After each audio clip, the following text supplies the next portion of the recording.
बस माँ, इतनी कृपा करना। ताने कसे, जाने क्या क्या बातें कही आपने, आप सब ने। मेरे और अनुज के रिश्ते पर लालझंड लगा, जो मन में आया कहा। मैं बस इतना कहना चाहूंगी कि खोट आपकी नजर में। ये लड़का लड़की के दोस्ती का रिश्ता ना अमेरिका में हो सकता है, यहाँ पे नहीं। वाह, ये बात मैं आपको पहले भी बता चुकी हूँ। है खोट आपकी सोच में है, हमारे रिश्ते में नहीं। मर्द और औरत की दोस्ती की सबसे पहली मिसाल होगी तो वो हमारे देश में, हमारी संस्कृति में। तुझे दोस्ती रखनी है तो रख, लेकिन इस मोहल्ले में नहीं, उसके मोहल्ले में जा करके। हमारे मोहल्ले में ये सब नहीं चलेगा। अचानक से इस देश के सभी गली मोहल्लों की शराफत तब क्यों जाग जाती है जब एक औरत घर के बाहर निकलती है। द्रौपदी कान्हा जी की सखी थी, प्रेमिका नहीं थी। वहीं पर खड़े रहना का कि एकदम चुपचाप एक और शब्द आपके मुंह से निकला नहीं तो अच्छा हुआ तेरा तलाक हो गया, तो किसी के बहू बनने के लायक ही नहीं है। और आप सास बनने के लायक हैं। तो तलाक लेगी तो लोग कहानियां ही बनाएंगे ना। तलाक तो मिस्टर शाह का भी हुआ है, तो उन पे कहानियां क्यों नहीं बनती काकी? जब काव्या इसी मोहल्ले में हमारे घर में हर तीज और फंक्शन में आती थी, तब क्या आपकी आंख में मोतियाबिंद पड़ गया था? ए लीला, इसको बोल, जबान को ना काबू में रखे। जुबान काबू में ही है।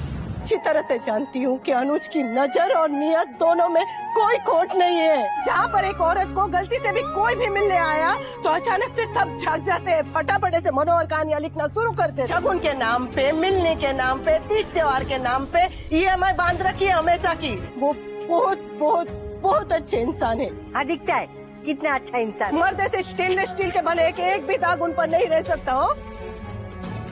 और औरत माटी की बनी है, एक गिलास पानी तक उठाती है तो कंधा उतर जाता है। चप्पल तक वो बेचारी बहू ला के पहनाती है। और सारा दिन पर जैसे आप हमेशा गुस्से में रहती है, मिस्टर शाह अकड़ में रहते हैं। मर्द की तलाक से पहले गर्लफ्रेंड हो सकती है, लेकिन औरत का तलाक के बाद एक दोस्त तक नहीं हो सकता। अगर काबू से बाहर निकल गई ना तो आपको इस मोहल्ले से निकल के छोड़ेगी। दिन रात सोते जागते उसी को कोसती रहती है। आप सास बनने के लायक है। वैसे अनुज हमेशा मर्यादा में रहते हैं, और बेटियों के दोस्त आते हैं तो चप्पल क्यों? मर्यादा का इन्होंने पालन किया है ना बा। उतना मिस्टर शाह ने पति हो के भी गलती है तो बस इतनी कि इन्होंने मेरा साथ दिया। जब आपके तानों ने सीता माँ को नहीं छोड़ा तो इस अनुपमा को क्या छोड़ेगी? नजर में ही पहचान जाती है कि उस नजर के पीछे की नीयत क्या है। मैंने आपको समझाने की बहुत कोशिश की बा,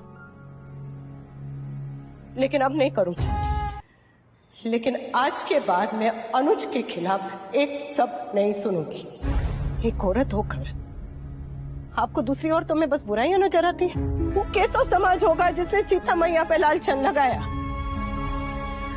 और अगर देवी माँ का सम्मान करती है ना तो हर औरत का सम्मान कीजिए। अगर मेरे सामने कुछ कहा है तो जवाब मिलेगा। समझ में आया कि वो समाज तो यही है, ऐसे ही लोग थे। एक औरत पे सबसे पहले वार औरत ही करती है। आज तक इन्होंने ना तो कोई हद पार की है और ना ही करेंगे। दोस्ती ना तो उम्र देखती है, ना रंग रूप, ना जात पात, ना मर्द औरत देखती है, तो सिर्फ और सिर्फ मन। मेरे दोस्त भी आएंगे इस गली में, इस घर में आएंगे, और वो जब भी आएंगे ना मैं उनका स्वागत करूंगी।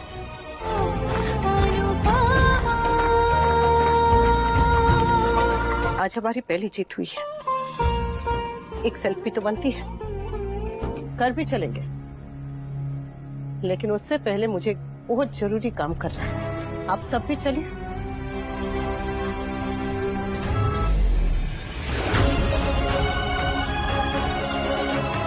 बुराई पर हमेशा अच्छाई की जीत होती है, लेकिन लोग ये बात भूल जाते हैं। सोच के रावण को एक बार फिर से मरना होगा।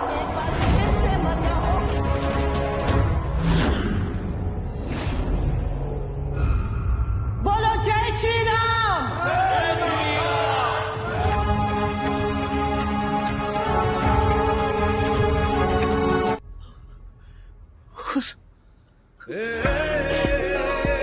सच मगर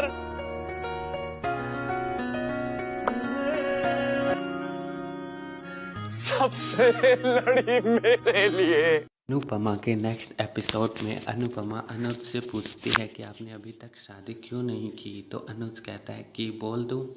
तभी अनुपमा कहती है बोलने के लिए ही तो पूछा है।